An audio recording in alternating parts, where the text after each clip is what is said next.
Mes chers amis, bonjour et bienvenue dans un nouvel épisode de CEO Enlightenment, le podcast où nous explorons ce qui rend nos décideurs et experts exceptionnels. Chaque épisode présente des CEO, des spécialistes et des personnes profondément connectées qui partagent comment leur connexion profonde et un état d'esprit unique influencent la performance de leur entreprise. Je suis Hafeda Aknour, je suis experte en leadership et en développement profond. Et après une longue expérience dans le secteur bancaire et financier, je mets aujourd'hui mon expertise au service de l'accompagnement des dirigeants. Si vous vous dites qu'il y a plus que de la compétence et de l'expertise chez nos décideurs et qu'ils ne sont jamais là par hasard, alors vous êtes au bon endroit. Mon invité d'aujourd'hui est une personne exceptionnelle et connectée. Il a su allier et faire aboutir avec le temps un équilibre productif entre sa spiritualité et ses entreprises. Dentiste, fondateur de 2 écoles supérieures, d'une entreprise d'exportation et surtout maître soufi. Reda Belhaj, bonjour. Bonjour, merci de m'avoir invité. Merci à toi de nous avoir rejoints. Donc aujourd'hui, on va faire un exercice qui est nouveau quelque part pour toi, oui. Qui est de parler de la spiritualité et de son impact en entreprise et surtout sur nos patrons et sur les personnes qui dirigent, comment leur niveau de spiritualité ou leur niveau de connexion, si j'ose dire, permet d'être encore plus performant, d'être plus proche de leurs collaborateurs et surtout d'être au service d'eux, n'est-ce pas ? Comme toute chose, quand on fait quelque chose, on doit avoir un objectif. Et créer une entreprise, c'est pas obligatoirement avoir un maximum de réussite financière. C'est aussi un objectif d'améliorer sa qualité de vie. Et sa qualité de vie passe par un apaisement intérieur. Donc il y a un lien effectivement très clair, quoi. Tout à fait. Donc moi, je fais partie de ces gens qui pensent profondément que avoir la responsabilité d'autrui est forcément une mission de vie. Et donc, par conséquent, une mission spirituelle quelque part. Donc, je ne sais pas est-ce que tu partages ça Absolument, c'est un hadith d'ailleurs là-dessus. On est responsable de sa famille, on est responsable de son troupeau, on est responsable des gens sur qui Dieu nous a donné une responsabilité. Tout à fait. Et donc, notre mission de vie est extrêmement liée à ça. Et aujourd'hui, on est dans un monde où l'entreprise vit une époque de changement colossal, où tout est remis en question. On vit une époque dans tous les domaines, d'ailleurs, où tout est remis en question. Le monde s'accélère, le monde change. Et je pense que ce que l'on vient de dire, ne pas perdre de vue qu'on est responsable des personnes qui sont avec nous, font partie de l'ancrage que l'on doit avoir. Exactement.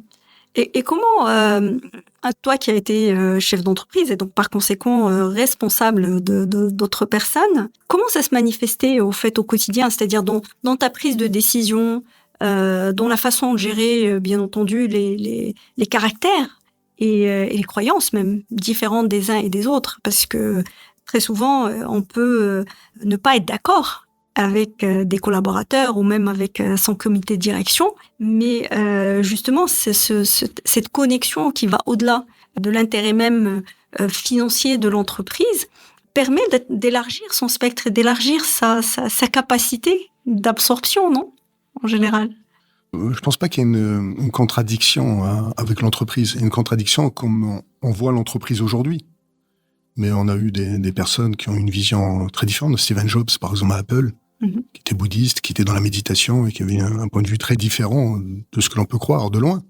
Mais plus on va aller, je pense, plus on va être obligé de lier la réussite de l'entreprise à l'épanouissement des personnes qui y travaillent.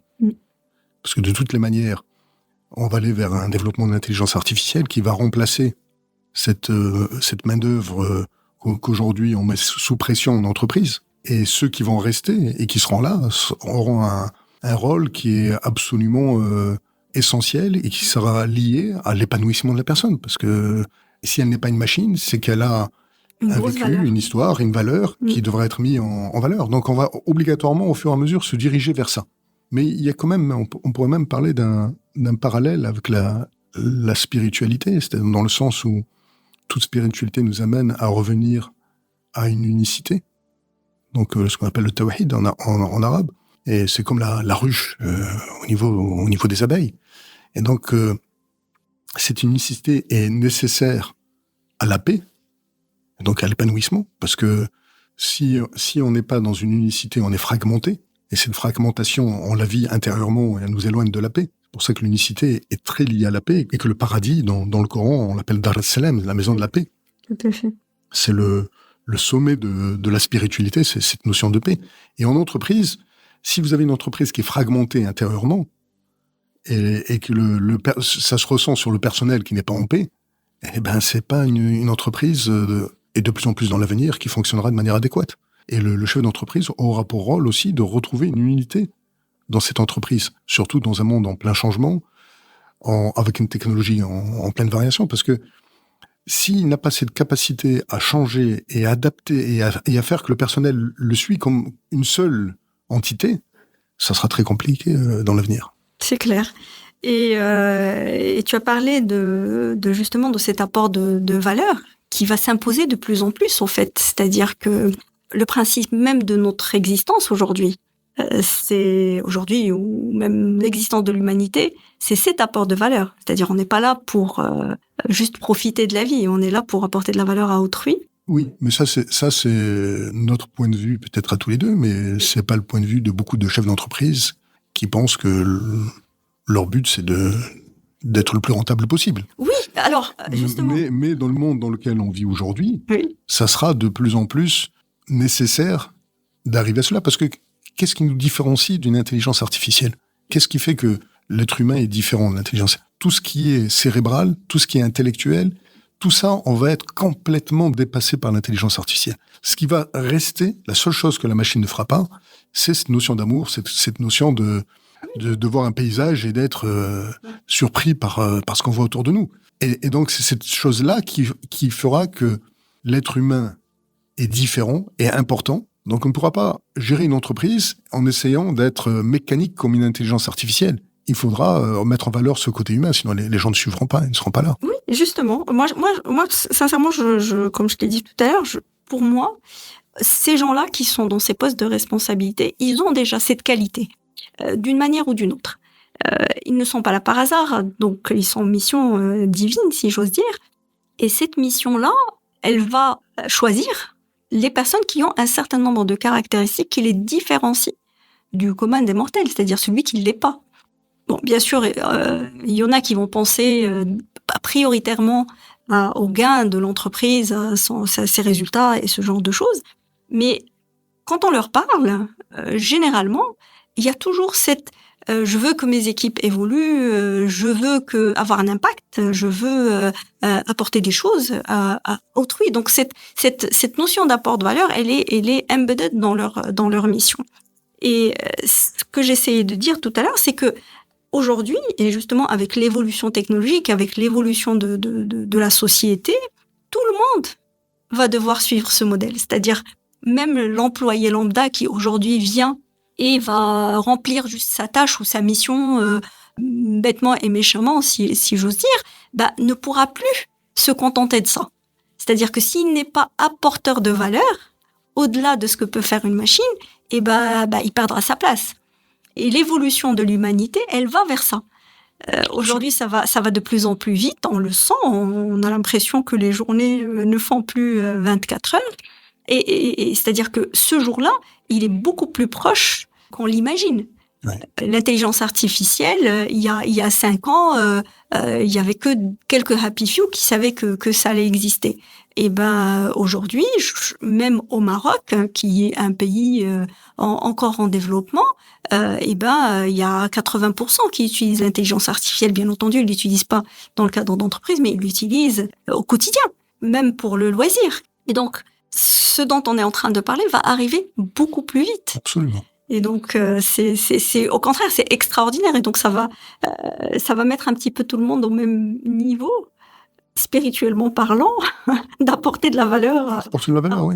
Parce que ce que l'on vit aujourd'hui, et ce qu'on a vécu ces dernières années, c'est que les gens pouvaient avoir une vision spirituelle et une certaine éthique au-delà d'une vision spirituelle dans leur vie personnelle, dans leur famille, dans leur manière mais quand ils arrivaient en entreprise, c'était totalement mis de côté. Parce que tout se basait sur la productivité et la réussite. Donc il y avait comme deux personnes dans le chef d'entreprise. La personne qui vit chez lui avec sa famille, avec ses amis, et qui a une éthique, et celle qui gère une entreprise qui est totalement différente. Et de plus en plus, les deux personnages vont devoir se rapprocher. D'abord parce que le monde s'accélère, et la seule chose qui peut, pour tout être humain, en dehors même du chef d'entreprise, rester serein dans ce monde en plein changement, c'est un ancrage dans quelque chose de solide. Et le seul ancrage solide, c'est sur des valeurs, c'est sur un lien avec ce qui est éternel. Et donc, c'est quelque chose qui va arriver de manière très différente selon les endroits, selon les populations, mais il y a un retour à la spiritualité qui est inévitable. Inévitable, d'autant plus que, ce que je disais tout à l'heure, que la machine, l'intelligence artificielle, va nous laisser à nous que le cœur. Et que le chef d'entreprise va donc gérer des cœurs, quoi. Parce que tout le reste qui est cérébral sera pris en charge autrement. Tout à fait. Et ça sera extraordinaire, entre nous. Oui, quand on est optimiste. Je le suis, mais certains voient le monde de manière où l'intelligence artificielle prend le dessus sur l'être humain, mais il ne prendra jamais le dessus sur l'âme de l'être humain. Ça, c'est autre chose. Et je crois aussi à quelque chose qui est extraordinaire et d'une volonté universelle, qui est que notre chemin ne peut être qu'exponentiel. C'est-à-dire qu'on n'est pas là pour faire une marche arrière, pour revenir en arrière. Oui, c'est une évolution permanente. Voilà, on est en évolution permanente et en évolution positive. Oui. C'est-à-dire que au-delà de l'évolution, on est dans une évolution positive. Mais de manière cyclique. Tout à fait, bien sûr. Qui inclut la chute avant le. Tout à fait. Donc l'évolution, elle est sinusoïdale. On n'est jamais dans une pente complètement linéaire de croissance, mais l'évolution, de toutes les manières, elle ne sera que positive. Ah oui, certainement. Mais il y a toujours ce changement cyclique. D'ailleurs, Lao Tzu en parlait il y a longtemps, il y a 2500 ans, il parlait à son époque, d'une ère où les gens étaient de plus en plus intelligents, mais qui avaient de moins en moins de bonheur. Et il expliquait que la sagesse n'était pas l'intelligence. Et aujourd'hui, on va laisser l'intelligence à la machine, et l'être humain, dans le côté positif, va reprendre en main la sagesse. Exactement. Et la vraie intelligence, au final. Oui, je sépare les deux. Quand je parle d'intelligence, il parlait d'intelligence cérébrale, quoi. Et donc, tout le challenge va être de passer de cette étape à cette étape. Et tous les grands changements sont parfois très douloureux. C'est clair. Mais bon, quand on sait que ça va vers le meilleur, à la rigueur, c'est tout à fait normal d'accepter le changement. En fait, c'est ceux qui vont résister au changement, et ça, c'est quelque chose que les entreprises, justement, vivent au quotidien, ces phases de changement. Les personnes qui y résistent, en général, c'est celles qui perdent le plus. Et ceux qui s'adaptent, qui prennent le pli, et qui, au contraire, sont contributrices de ces changements-là, en profitent. Ah oui, je pense de toute façon qu'il y aura pas de choix. Les entreprises vont devoir s'adapter ou mourir, et les êtres humains vont devoir se spiritualiser ou devenir complètement désaxés d'un point de vue psychologique. Tout à fait. Alors, Leda, ça me donne envie de te poser une question. Cette évolution spirituelle que t'as pu vivre, elle t'est venue d'où ? Je suis musulman, et dans la pratique de la religion musulmane, il y a des voies intérieures, des voies spirituelles que l'on pratique dans ce qu'on parle de sophisme. Et en approfondissant, en fait, j'ai fait et je continue à faire ce qu'ont fait tous ceux qui nous ont précédés depuis des siècles et des siècles. Mais est-ce que tu as toujours été aligné avec ça ? C'est-à-dire est-ce qu'il n'y a pas eu un moment où tu as rejeté justement ce côté mystique, si j'ose dire. En fait, tu l'as remis en question. Peut-être pas le rejeter, mais le remettre en question. Remettre en question, non, mais remettre en question comment on voit communément la religion, oui. Parce que il y a 1000 manières de voir une religion, un chemin spirituel, et en fait, il y a autant de manières qu'il y a de personnes. Et ce qu'on a eu à l'époque des prophètes, à l'époque des révélations, et ce que l'on vit aujourd'hui, c'est des univers différents. Et pour le cas de l'islam, il y a toujours eu une adaptation dans le contexte qui ce dernier siècle, n'a plus eu lieu. Et donc, ça a entraîné disons, une différence entre comment on voit une vie moderne et comment on voit le monde spirituel. Parce qu'on confond très souvent qu'est-ce qui est important et qu'est-ce qui l'est moins. Mhm. C'est là la problématique. C'est pour ça que dans l'histoire de l'islam, il y a toujours eu ce qu'on appelle l'ijtihad, c'est-à-dire l'adaptation dans le contexte. On a toujours dit qu'il fallait pas toucher aux actes d'adoration, à l'ibadat, et qu'on devait adapter tout ce qui est muamalat, c'est-à-dire les relations entre personnes dans le contexte. Et le contexte aujourd'hui est en train d'exploser.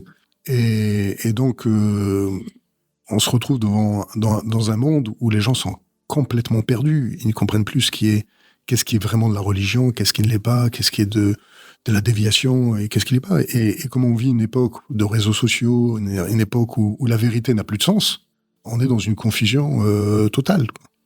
Ça a entraîné en Occident, je dirais presque la chute des religions, où on voit le développement, même pour les spirituels, du New Age, qui est basé sur une spiritualité sans structure, quoi, sans ancrage. Et d'un autre côté, dans d'autres parties du monde, on voit une religion qui est dans l'ancrage, mais qui a perdu tout le reste, quoi. Et donc aujourd'hui, on va être obligé de réajuster les deux. C'est ce que l'on fait dans ce chemin spirituel, c'est qu'on remet les choses où elles sont et que la religion redevient un outil. Et la proximité, donc l'unicité et la proximité avec un amour inconditionnel est l'objectif, quoi. Et d'être de meilleures personnes, quoi. Magnifique. Alors, ça me ramène à un autre sujet, au fait, quelque part, ou à une autre façon de voir les choses. Dans tes entreprises, dans ce que tu as pu vivre avec, on va dire, dans ce monde, on va dire, corporate, très cadré et très peu spirituel, si j'ose dire, est-ce que ta foi et ta spiritualité ils t'ont sauvé la vie à un moment donné? C'est-à-dire, quand je dis sauver la vie, par rapport à une situation de crise ou par rapport à quelque chose à laquelle sont confrontés tous les chefs d'entreprise très régulièrement d'ailleurs. C'est pas que les chefs d'entreprise, c'est les gens dans leur vie quotidienne. Ils peuvent avoir des drames personnels qui sont peut-être plus forts que ce qu'il y a en entreprise. Et que aujourd'hui, quand on pense que on est seul à agir et seul dans ce monde sans aucun lien avec une unicité, on est obligatoirement dans un contexte en eau trouble, quoi. Et le principe de dire, si je dois résumer, c'est comme si quand on arrive à développer le côté spirituel, il faut s'imaginer qu'on est comme dans un film où on est l'acteur principal du film, les autres sont les acteurs secondaires, et que on doit bien entendu agir au maximum, mais on doit savoir que le scénariste, c'est quelqu'un d'autre, et ce scénariste, c'est celui qui est le scénariste de tous les films, qui a les 8 milliards de films qu'il y a sur Terre. Et que si quelque chose se passe dans notre film, même s'il paraît négatif, même si quelqu'un rentre et nous met une gifle et ressort, tout ça, on sait que c'est le scénariste qui l'a fait, et que c'est recouvert de l'amour divin, et qu'il y a une utilité. Alors si on part de ce principe-là, l'adversité en entreprise, il y a un sens à ça. Si on sait que l'adversité a un rôle, ça change absolument tout. Je sais pas si on peut rentrer dans des valeurs un peu plus ésotériques, bien sûr, d'expliquer que l'être humain, en fait, a en lui, en quelque sorte, une formule divine, celle que Dieu a mis dans Adam, dans la tradition monothéiste, et que cette formule-là, elle est unique pour chaque personne, mais elle est constituée, comme tout l'univers, de la réflexion des attributs divins qui sont soit de puissance, soit de beauté. Et donc, dans notre vie, on va rencontrer la puissance et la beauté constamment. La nuit, par exemple, c'est la puissance, le jour, c'est la beauté, mais il y a des villes qui sont plus liées à la puissance et d'autres plus liées à la beauté. Et quand on rencontre la puissance, c'est automatiquement une contraction. Et quand on rencontre la beauté, c'est une expansion. Et donc, Dieu va jouer au piano sur nous, sur les touches de la puissance et de la beauté, de la contraction et de l'expansion. Donc, toute notre vie, on va être confronté pour pouvoir être illuminé et progresser spirituellement par la contraction et l'expansion. Et d'ailleurs, dans la tradition musulmane, on dit qu'on est encore plus près dans la contraction, parce que les prières sont plus entendues la nuit ou dans la maladie. Et donc, cette contraction, c'est un peu la mère qui emmène son fils chez le dentiste pour se faire soigner. C'est nécessaire, mais ça fait partie du chemin. À tel point que le jour où l'islam avait triomphé et que Omar était calife, ses compagnons, les musulmans, étaient venus le voir, ils avaient plus de problème, ils lui ont dit, on a on a un souci, on n'a plus de problème, est-ce que Dieu nous a abandonnés? La contraction, il savait que c'était un moyen de s'élever. Comme la navette spatiale, on voit tout le feu qui va avec pour la faire décoller, quoi. Donc, quand on est certain que la contraction qui arrive, en fait, c'est une vague que l'on doit surfer et qu'elle nous est favorable, même si on le perçoit pas, ça change complètement comment on voit la vie. Et dans ce monde en mouvement encore plus accéléré que d'habitude, cette capacité à être dans le détachement par rapport à ce qui se passe va être une des qualités principales des chefs d'entreprise. D'être détaché par rapport à la folie du monde actuel, quoi. Et ça, on ne peut le développer qu'en développant une intériorité, un sens spirituel à ça. Et de manière à pouvoir agir sans être pris par ce qui est immédiat. Tout à fait. Et surtout que, moi, je sais, entre parenthèses, que dans l'univers, le principe de base, c'est la neutralité. C'est-à-dire que tous les événements qui arrivent sont neutres, en fait. Ils ne sont ni bons ni mauvais, dans l'absolu. En équilibre. Voilà. Et en fait, c'est la façon dont on se positionne par rapport à ces événements-là qui fait qu'on va les vivre de manière positive ou de manière négative. Donc c'est... Absolument. Mais dans toutes les traditions spirituelles, dans pratiquement toutes, on dit que Dieu est le caché et l'apparent. En islam, le Coran, c'est coranique, on dit qu'il est le caché et l'apparent. Donc s'il est l'apparent, ce qui veut dire que tout ce que l'on voit et tout ce qui est autour de nous est parfait. Et que si nous, on voit une imperfection dans le système, c'est un problème intérieur, c'est un travail sur nous pour le voir. C'est-à-dire, si vous assistez au Big Bang, vous allez dire, mais c'est chaotique, ça va dans tous les sens. Alors qu'on sait que si on l'aurait changé de manière infinitésimale, il n'y aurait pas la perfection qu'il y a aujourd'hui. Ce qui veut dire que toutes les désorganisations et les chaos qu'on peut avoir dans notre vie personnelle ou dans une vie d'entreprise, mais en fait, c'est une organisation qu'on comprend pas. Mais il y a une perfection dedans. Et ça change complètement la donne sur notre paix intérieure. Et il faut pas oublier que l'on travaille, en fait, c'est pour améliorer notre qualité de vie. C'est-à-dire, on travaille pour vivre, on vit pas pour travailler.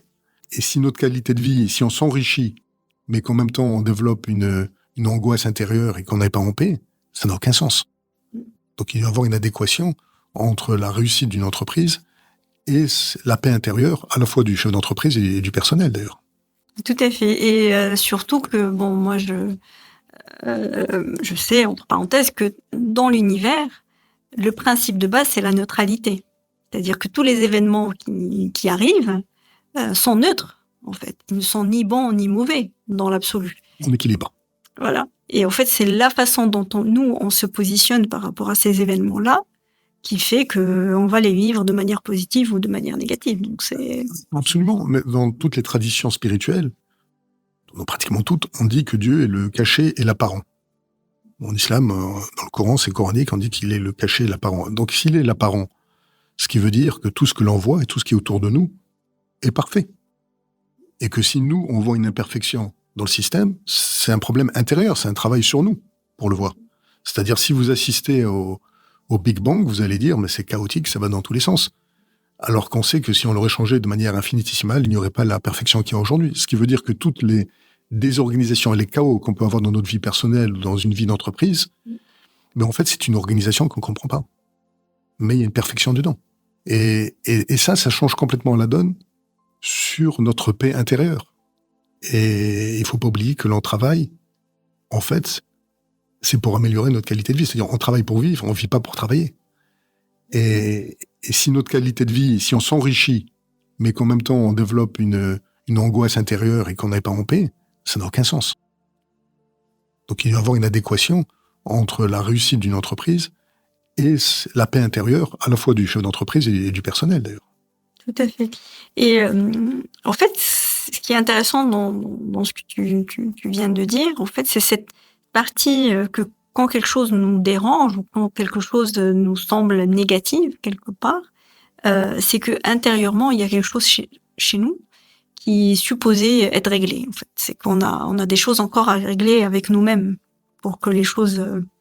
Et ça rejoint la théorie qui dit que notre environnement ou notre monde à chacun, c'est le reflet de ce qu'on est intérieurement. Et donc, en fait, si je me projette pour un chef d'entreprise, la prospérité même de son entreprise si elle est au niveau qu'il souhaite, c'est le reflet de sa propre expansion quelque part. Et donc plus la personne est alignée entre parenthèses avec des valeurs nobles et avec justement cette envie de faire mieux et de faire plus pour autrui et puis pour la terre, pour l'univers, tout ce qu'on veut, et ben plus l'entreprise est prospère. Est-ce que ça va que dans un sens? Est-ce que ça ne peut pas ne pas fonctionner? C'est quelque part, c'est une règle. Donc, si jamais une personne a des problèmes dans son entreprise, c'est que, pareil, elle doit régler des choses intérieurement, que ce soit dans son intérieur elle ou dans l'intérieur de l'entreprise. Bien entendu, ça paraît évident, mais c'est-à-dire que jusqu'à quelle mesure ça peut aller, jusqu'à quelle mesure c'est vrai. Oui, il y a quand même un équilibre entre le monde spirituel et le monde physique. Et quand on parle de développer un côté spirituel, ça n'empêche pas de développer aussi l'action horizontale. C'est-à-dire que c'est à la fois l'action verticale et l'action horizontale en parallèle. Donc c'est dans ce jeu d'équilibre qu'on arrive vraiment à être en harmonie. On ne peut pas se dire je suis spirituel et ça me suffit pour être chef d'entreprise. Et il faut quand même avoir les qualités du chef d'entreprise. Et de la même manière, si on est chef d'entreprise, ben de plus en plus, si on n'a pas ce côté spirituel avec nous, et quand je dis spirituel, c'est pas obligatoirement lié à une pratique religieuse. C'est déjà avoir une notion d'amour envers les personnes qui travaillent avec nous, une notion de... Et cette notion-là, si on ne l'a pas, la balance, si on la déséquilibre, elle se rééquilibre d'une manière ou d'une autre. Et c'est pas obligatoirement immédiat, mais le monde est dans un équilibre parfait. Et à chaque déséquilibre, il y a un rééquilibrage qui se fait. Et c'est valable pour le chef d'entreprise aussi. Hein. Alors ça m'amène à une question à laquelle j'ai vraiment envie d'avoir une réponse moi-même. C'est en fait dans le cas de la prise de décision. Très souvent, dans les modèles économiques d'entreprise, il y a un rationnel.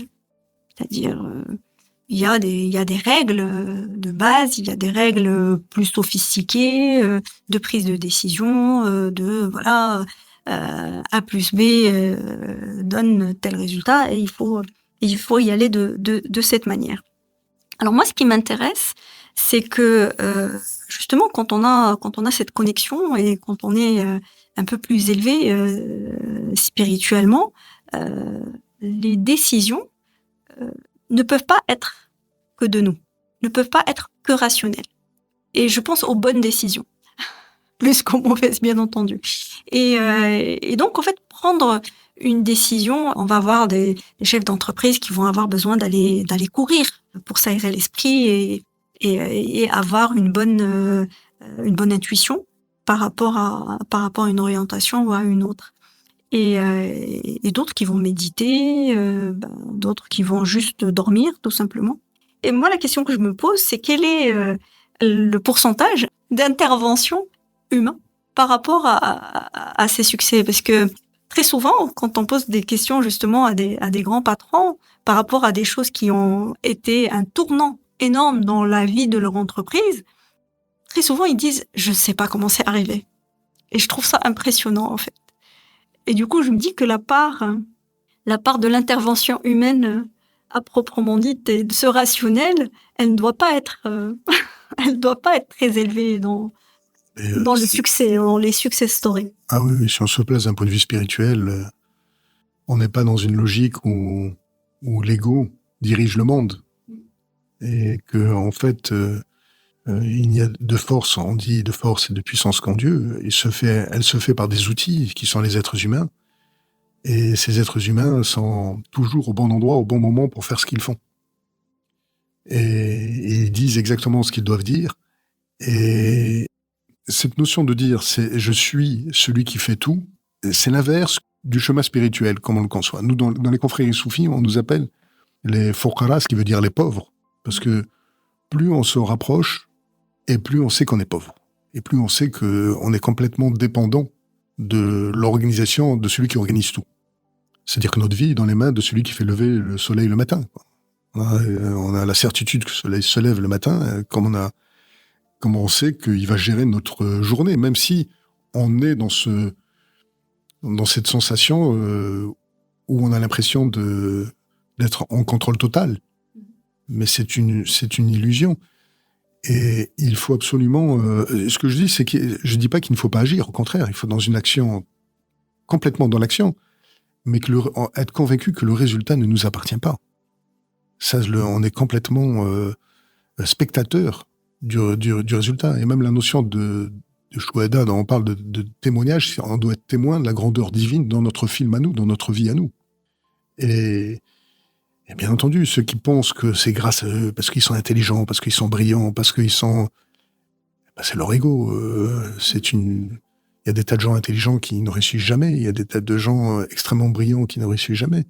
Toutes les personnes qu'on connaît aujourd'hui, qui ont fait de très grands succès, ils ont réussi parce qu'ils étaient vraiment là, au bon moment, au bon endroit, et dans un concours de circonstances extraordinaire. C'est comme un Big Bang. Et puis, ils ont initié l'action. Oui. Qui a fait que le... Oui, mais c'était pratiquement un engrenage. S'opère. Oui, ils n'avaient même pas le choix. C'est-à-dire, c'était un engrenage. Quand on voit toutes ces grandes entreprises aux États-Unis, comme Amazon ou Facebook, toutes ces entreprises-là, c'est des mini Big Bang. C'est une explosion à un moment donné, et ils sont là dans ce déroulement des choses. Et ils auraient pu passer à côté, mais très facilement de ça. Mais c'est très souvent, d'ailleurs, ces entreprises-là, elles ont une caractéristique commune, c'est qu'elles apportent du bonheur aux gens. D'une manière ou d'une autre, toutes ces entreprises-là... Disons que ces entreprises avaient pour but d'apporter du bonheur aux gens à l'origine. Aujourd'hui, c'est une autre histoire. Aujourd'hui, ça apporte à beaucoup plus de monde. Oui, mais comme ça apporte, quand on est libraire aux États-Unis, ça leur a pas apporté beaucoup de bonheur, quoi. Oui. Il y a des conséquences.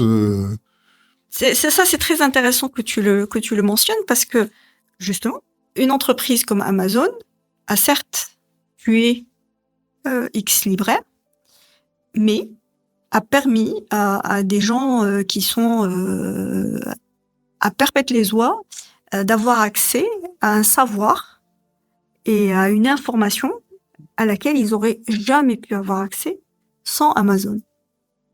C'est pas pour, bien sûr, c'est pas pour leur jeter des fleurs, c'est pas subjectif, c'est juste pour, en fait, rester dans cette proportionnalité, oui. C'est-à-dire que la valeur qu'ils apportent, le bonheur qu'ils apportent en nombre, en quantité, il est beaucoup plus important que celui qui a été retiré à une personne ou deux personnes ou je sais pas, N libraires. C'est le principe de chaque entreprise, de toutes les manières. Dès qu'il y a une création de richesse, dès qu'il y a des salariés qui sont recrutés, déjà on est dans un processus comme ça. La question qu'on peut se poser, c'est que cette création de richesse qui est gigantesque, centaines de milliards de dollars, qu'est-ce qui fait de cette création de richesse, quoi ? C'est ça le... Dieu est juste. L'univers est juste. Donc, si cette richesse continue de prospérer, c'est qu'elle apporte quelque chose à l'humanité. C'est pas possible autrement. C'est pas possible qu'il y ait de l'injustice. Non, c'est pas une question d'injustice, c'est une question d'équilibre. Oui. Et de changement de cycle. Aujourd'hui, on passe dans d'autres ères et il y a des choses qui se passent. Il y a des structures qui se mettent en place. Il y a des mouvements à tous les niveaux, à toutes les échelles. Et il y en a qui se trouvent au bon endroit, au bon moment, dans ce moment-là. Je parle, quand on parlait de chef d'entreprise tout à l'heure et d'éthique et de cette notion d'unicité. Quand on voit que ces personnes, on en prend quelques-uns qui ont 200 milliards de dollars chacun, et qu'on voit cette création de richesse dans les mains de quelques personnes, bah là, d'un point de vue éthique, on se pose des problèmes, quoi. On se pose des questions. On vit dans un monde où quelques personnes aujourd'hui sont plus riches que des pays de centaines de millions d'habitants, quoi. Oui, mais c'est accessible à tout le monde. Le produit, oui. Mais au-delà du produit. C'est-à-dire cette richesse de manière extravagante, elle est accessible à tout un chacun. Elle a pas été limitée. Je veux dire, l'univers n'a jamais limité la richesse. Non, la limiter pour créer ces entreprises-là, il fallait être aux États-Unis. Hein. On ne pouvait pas les créer en étant ici. Il fallait. Il y a des entreprises en Inde qui gagnent aussi beaucoup d'argent. Je veux dire, tu vois, c'est-à-dire que je veux vraiment aller au-delà de cette idée de dire que En fait, pour moi, il y a des gens qui ont compris le mécanisme et d'autres qui doivent encore le comprendre. Oui. Mais c'est pas... C'est le rôle des États d'avoir une fiscalité appropriée pour qu'il y ait une redistribution de richesses. Et ce qui n'est pas fait dans ces cas-là, parce que ces entreprises atteignent des tailles qui contrôlent même les États. Et donc, ils sont à l'abri de toute fiscalité et ça accroît, en quelque sorte, le sentiment d'injustice et de changement au niveau mondial, quoi. Oui, mais comment, justement, dans ce cas-là, ça vient contribuer à cet équilibre voulu par le scénariste? Parce qu'il faut, pour faire une omelette, il faut casser des œufs. C'est ce qui est en train de se passer, quoi. Tout ça contribue au changement. Mais je suis pas en train de dire que ça devrait pas être comme ça, parce que c'est comme ça, donc ça doit l'être. Ce que je suis en train de dire, c'est que ces excès vont devoir être réajustés pour arriver à l'équilibre qui sera lié à un monde plus spirituel, quoi. Il y a toute une série de choses qui vont devoir se rééquilibrer. Certainement. Mais ça, bon, encore une fois, nous, on est spectateurs de ce film. Que ce soit, on doit être, pour avoir une paix intérieure, justement, aujourd'hui, il ne faut pas être touché par l'agitation du monde. Parce que si on est pris par cette agitation-là, on n'en sera jamais dans une paix intérieure.